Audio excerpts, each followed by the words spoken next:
अगर आप भी अनुपमा के हर ट्विस्ट और इमोशनल सीन सबसे पहले जानना चाहते हैं तो वीडियो को अभी लाइक करें और हमारे चैनल को सब्सक्राइब कर लीजिए, क्योंकि आज का एपिसोड दिल छू लेने वाला है। अनुपमा के आज के एपिसोड की शुरुआत होती है मोटी बा की भावुक आवाज से। वह कहती हैं कि उन्होंने हमेशा अनुपमा पर शक किया, कभी उसका साथ नहीं दिया। मोटी बा मान लेती है कि उन्होंने कई बार अनुपमा का अपमान किया, जबकि हर मुश्किल में अनुपमा अकेली खड़ी रही। पराग कहता है, हालात चाहे जैसे रहे हों, अनुपमा जी ने कभी गलत रास्ता नहीं चुना। मोटी बा बोलती है, वो हमारी समधन है, फिर भी हमने उन्हें सिर्फ दर्द दिया। अब हम खुद जाकर उनसे माफी मांगेंगे। प्रेम गुस्से में कहता है कि आपने हमेशा गौतम और माही की गलतियां छुपाई, लेकिन मम्मी को समझने की कोशिश कभी नहीं की। ख्याति डर जताती है कि कहीं अनुपमा सब रिश्ते ठीक करके सबको छोड़ न दे। इधर अनुपमा चोल वापस आती है और राही से चाय मांगती है। वह वरुण और प्रेरणा को बताती है कि उसकी रजनी से मुलाकात हुई है। दोनों साफ मना कर देते हैं कि उन्हें रजनी की कोई बात नहीं सुननी। अनुपमा समझाती है कि रजनी से गलती हुई है, लेकिन वह उनकी माँ है। अब फैसला प्रेरणा और वरुण को ही करना होगा। वह कहती है, माँ बनने में रजनी फेल हुई, लेकिन बच्चों को अपना फर्ज निभाना चाहिए। प्रेरणा पूछती है, आप यहीं रहेंगी या चली जाएंगी? क्योंकि मैं भी वही फैसला करूंगी। यह सुनकर अनुपमा चौंक जाती है और कहती है, पहले चाय पीने दो, सिर दर्द हो रहा है। दूसरी तरफ कोठारी परिवार शाह हाउस पहुंचता है।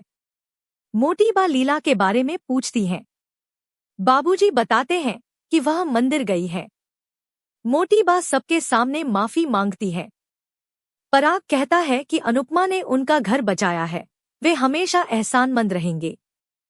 तोशु धीरे से बोल देता है, करोड़ों का घर बचाया है, धन्यवाद की जगह 20-30 लाख दे दो।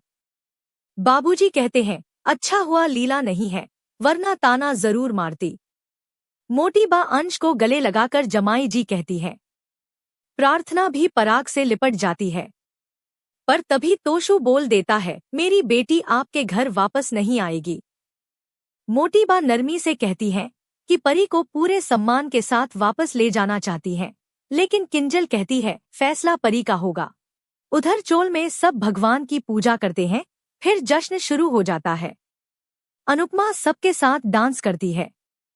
चोल वाले उससे माफी मांगते हैं और रोकते हैं कि वह कहीं न जाए। तभी अनुपमा को एक कॉल आता है। वह घबरा जाती है और तुरंत निकल जाती है। राही भावुक होकर कहती है, मेरी मम्मी की किस्मत में चैन लिखा ही नहीं।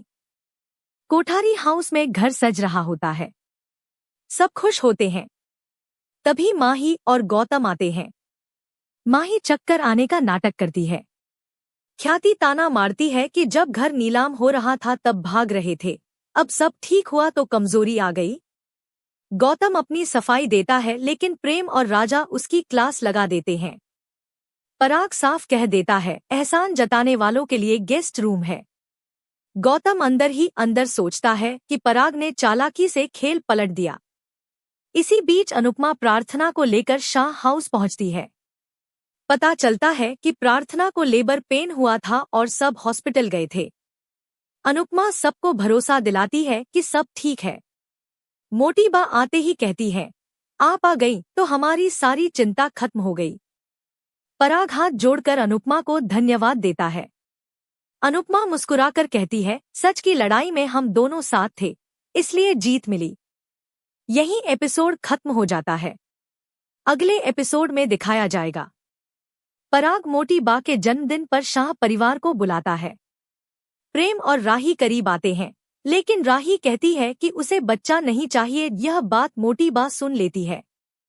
शाह परिवार कोठारी हाउस पहुंचता है, लेकिन मीता परी को अंदर आने से रोक देती है। आज का एपिसोड आपको कैसा लगा, कमेंट में जरूर बताइए। ऐसे ही रोजाना अनुपमा के लेटेस्ट अपडेट्स सबसे पहले पाने के लिए वीडियो